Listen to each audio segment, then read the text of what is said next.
Hey guys, welcome back to my channel. My name is Amanda. This video is going to be all about how I grew these Dioon edules, however you would like to pronounce them. I do have one video all about these already, and that's mostly just the care for them once they're already fully grown, but I did grow all of mine from seed, so that's what this one's going to cover. So if you are interested in seeing how to care for them once they're already developed, then maybe check out this video. But if you're interested in growing them from seed, then watch this video. So since I do have a lot of seeds, I can kind of give this cool little setup of what they look like from start to finish. Well, not finish, but the finish of their first leaf. So from here, obviously we have the beginning from seeds to here, which is when that first leaf is fully developed. And of course I'm showing you the ugliest leaf, or the leaf with most character, I should say. Okay, so starting off, these are what your seeds are going to look like. These two are probably duds, which I'll get into later, but this is what they look like no matter where you get them from. This is the next stage. We have that little sprout coming in. So cute and fuzzy. And then as you can see, the stem starts to develop. You can kind of start to see a little bit of the leaf development here. Ooh. This stage is when you really get to see it. Sorry, and of course I'm so shaky.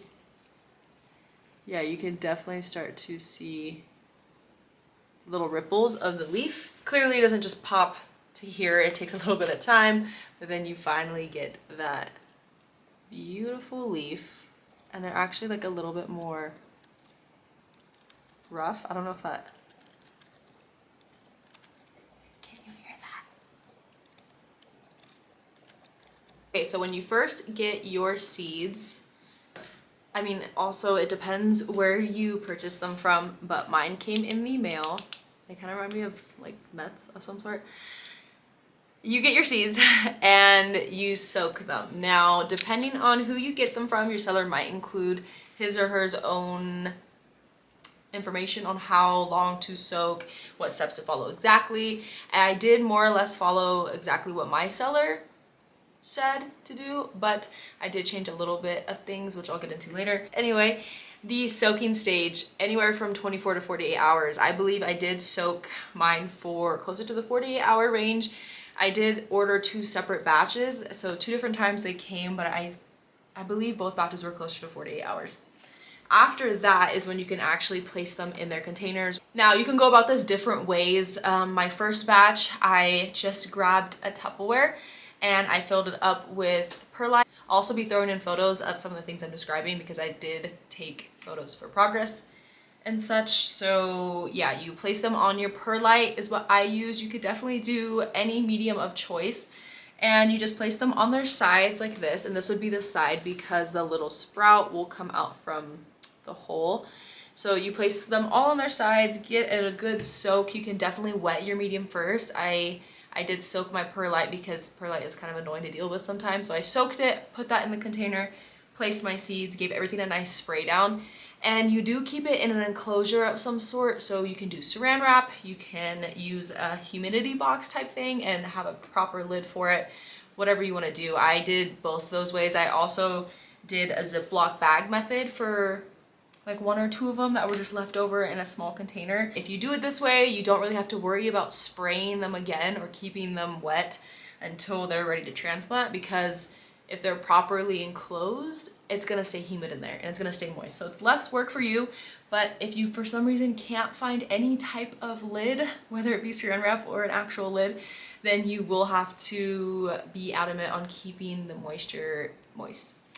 As with any seedlings, they do like a moist environment and they do like sunlight. So my seller did recommend indirect sunlight, although for my seeds, I kept them right under my grow light. I have a little propagation area. I would definitely say that my seeds were in stronger than indirect sunlight, so it's up to you. But You could probably get away with indirect sunlight if you don't have grow lights or don't want to purchase them. After the initial sprouting stage, you want to wait until you see a solid at least inch or so. You'll start to see the little root kind of, or I should say the little sprout. You'll start to see the little sprout kind of start to point downward towards the soil. And once it gets decently long, then you're ready to transplant. So when you transplant, there are two ways you can do this. I've seen it both ways, and I've also done it both ways. So you can put it back on its side. That's exactly how you would have it lying when you're waiting for the sprout. So you could place it like that, or you could place it at a downward angle. So I did both ways. I initially, for the first batch, I believe did them all like this, and then the second batch I did most of them like this. Now, there was no real specific reason why, I guess. I kind of felt like I did it wrong when I placed them all like this, but obviously nothing bad happened. All of mine sprouted. I really don't think it changed the rate that they sprouted or the growth. The reason why I would say that I recommend placing them like this now is only because it's easier and cooler to track your progress because you can actually see it.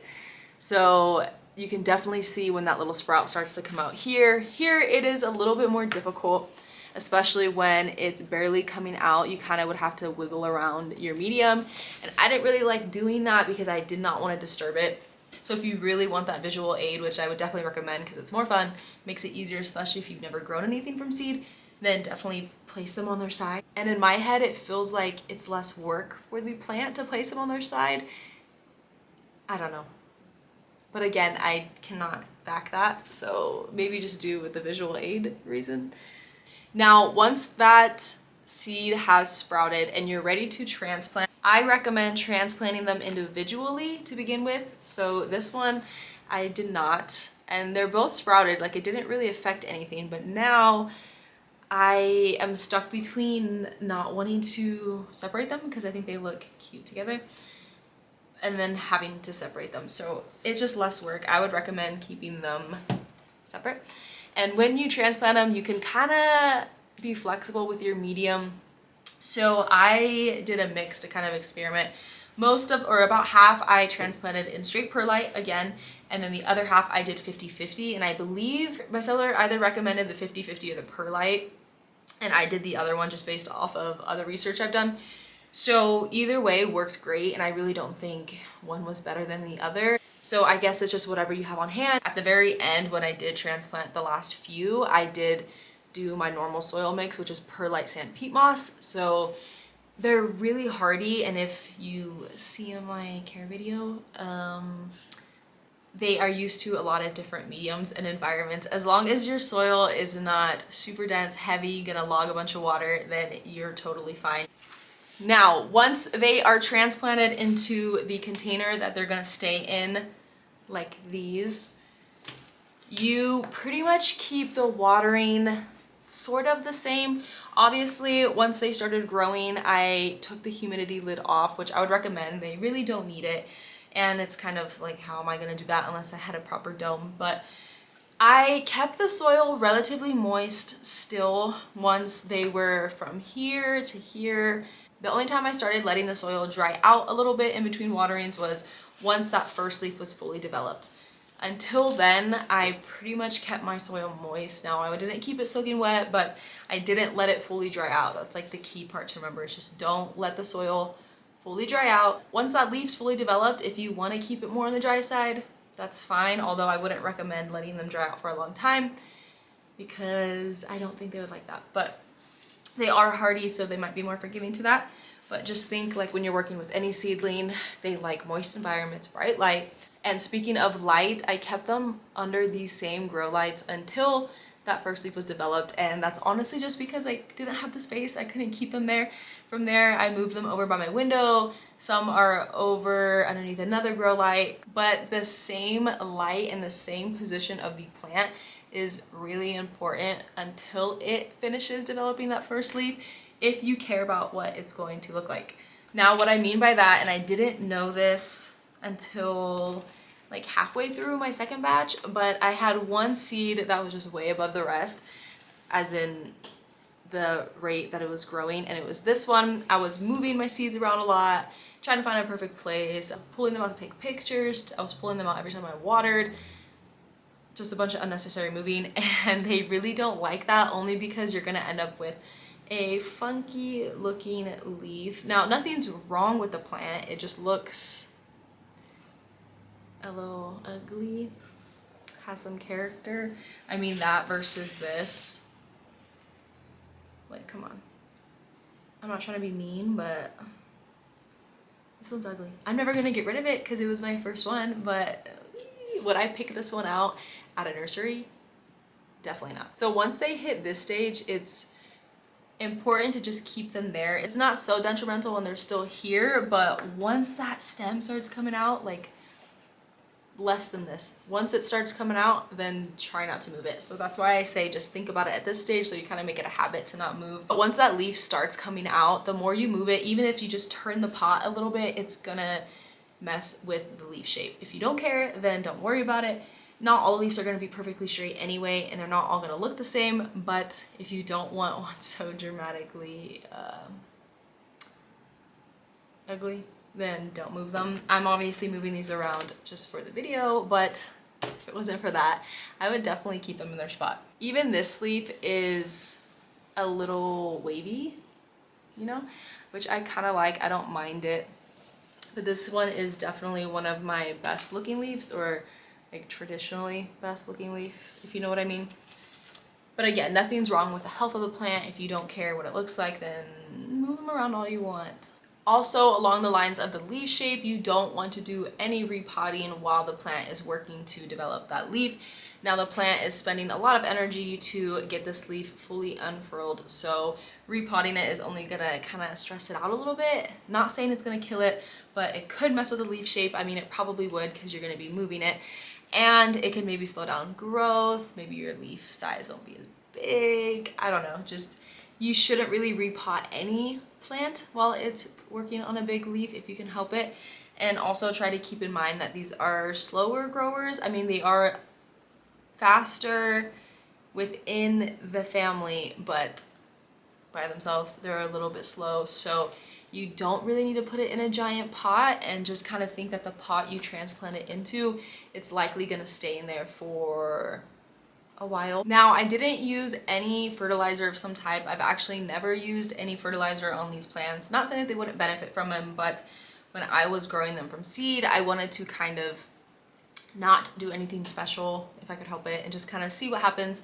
And I just haven't used any fertilizer since then. And that's pretty much it. I mean, these are hardy, like I've said, and I think they're great plants to start out with if you, for one, like them and you've always wanted to grow something from seed. They're not very finicky. I think they're probably a little bit easier than doing any type of philodendron from seed, I would say, because those seem to be a little bit more finicky and delicate, whereas these ones are more forgiving. And obviously you don't have to follow everything I said to a T. I mean, you could do this a bunch of different ways, but this is just what worked for me and was also the least amount of work, which was really helpful because I did have a lot of seeds. And only 2 were duds, which I would say is a pretty good ratio. And I'm still not even fully saying duds. I think 1 for sure is, like, I kind of don't have hopes for this one, but this one just hasn't germinated yet, so I'm hoping maybe they'll come back.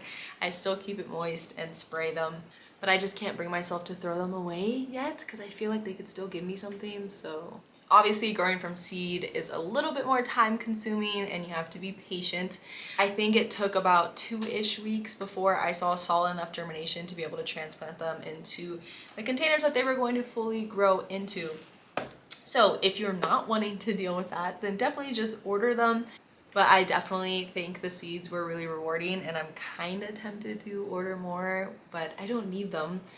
They just were really fun. So hopefully this video made you want to grow them, because I think they're so cool. They've quickly become one of my favorite plants. They were always on my wish list, but again, like I said, I couldn't really find them, didn't want to order them online. And then after growing from seed and growing so many from seed, I definitely love them. They're like top 5 favorite plants now, and I don't want to get rid of any of them now. Okay, so if you have any questions or if you already are growing some from seed, of course comment. And also you can find me on Instagram, planty. I do have a little story highlight reel. I think that's what it's called, highlight reel. Yeah, of the process from the very beginning, from the first batch to now. Like I said, I had 2 separate batches, but they slowly over time kind of mixed. And I feel as if I'm always posting these on my Instagram, so if you care, of course, don't be afraid to ever comment, DM me. I always love talking to new people. Okay, so I hope you guys have a good one, and I'll see you in my next video.